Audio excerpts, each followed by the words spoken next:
राज्य में भ्रष्टाचार और भ्रष्टाचार में ओत-प्रोत लिप्त कर्मचारियों का बोलबाला है।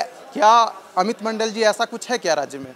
देखिए, मैंने आज एसीबी के ऊपर सवाल भी उठाया है इसको लेकर, और सवाल में ये है कि आपने 177 लोगों को एसीबी के तहत पकड़ा, तो रंगे हाथों पकड़ा, घूस लेते हुए पकड़ा, लेकिन सब जमानत में अभी फ्री हैं और सब अपने कार्यालय में जाके काम कर रहे हैं, और विभागीय कार्रवाई के नाम पर आपने एक काम भी नहीं किया है। इसलिए मैंने माननीय मंत्री जी को कहा कि आप एक विधानसभा की कमेटी बनाइए या उच्च स्तरीय कमेटी बनाइए और इस चीज़ का स्टडी कीजिए कि 177 लोगों में अब तक क्या क्या कार्रवाई हुई। अन्यथा कल की डेट में कार्यपालिका विधायिका पे हावी हो जाएगी, हम लोग सदन के अंदर चीखते चिल्लाते रह जाएंगे, लेकिन एक भी पदाधिकारी पे कार्रवाई नहीं होगी और वही भ्रष्टाचार का आलम होगा जो आप देख रहे हैं। कार्रवाई होती है, लेकिन कार्रवाई के बाद क्या होता है, वो पदाधिकारी काम करते हैं, क्यों करते हैं, किसका संरक्षण है, कहाँ पैसा जाता है, इन सब चीज़ों से पर्दा उठना चाहिए। इसलिए आज मैंने ये क्वेश्चन भी डाला। सरकार ने आश्वासन दिया, लेकिन देखिए कि सरकार आश्वासन देने के बाद क्या कार्रवाई करती है। मुझे नहीं लगता कि सरकार से मैं बहुत ज़्यादा उम्मीद कर सकता हूँ। सर, उन्होंने कहा कि अगर अमित मंडल जी के पास प्रूफ है तो देने का काम करें।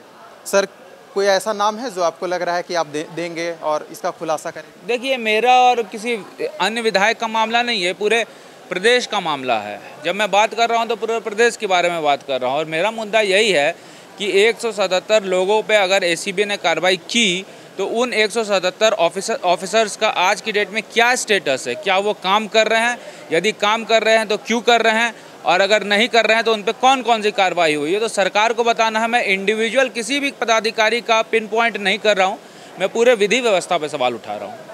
सर, आपसे अभी आप लोग विपक्ष में हैं, आपसे जानना चाहेंगे कि बीजेपी का अगला स्टैंड क्या होगा? जो भी भ्रष्ट अधिकारी हैं, लिप्त हैं, बीजेपी क्या करने वाली है, क्योंकि केंद्र में आपकी सरकार है, क्या कहेंगे? देखिए, मैं तो इसलिए मैंने किया है, ये सवाल उठाया है क्योंकि बीजेपी का भ्रष्टाचार को लेकर ज़ीरो टॉलरेंस है, और हम लोग चाहते हैं कि विधि व्यवस्था चले तो ठीक तरीके से चले। जब हमारी सरकार थी तो ब्लॉक में जितना भी अड्डेबाजी था, जितना भी भ्रष्टाचार था, उसमें हम लोगों ने 95% लगाम लगाया था।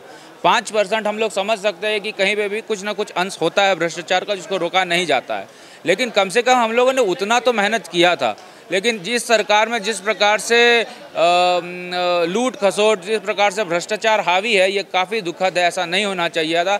भारतीय जनता पार्टी का विधायक होने के नाते, भारतीय जनता पार्टी का सिपह सलार होने के नाते मैं ये कह सकता हूँ कि भारतीय जनता पार्टी का भ्रष्टाचार को लेकर ज़ीरो टॉलरेंस है, और हम लोग इसको लेकर हर जगह जागरूकता भी फैला रहे हैं, और हम लोग ये भी इंश्योर कर रहे हैं कि विद इन द पार्टी और आपके क्रियाकलाप दोनों में समानता होनी चाहिए। आप जो बोल रहे हैं, कथनी में करनी में, सब में कोई अंतर नहीं होना चाहिए।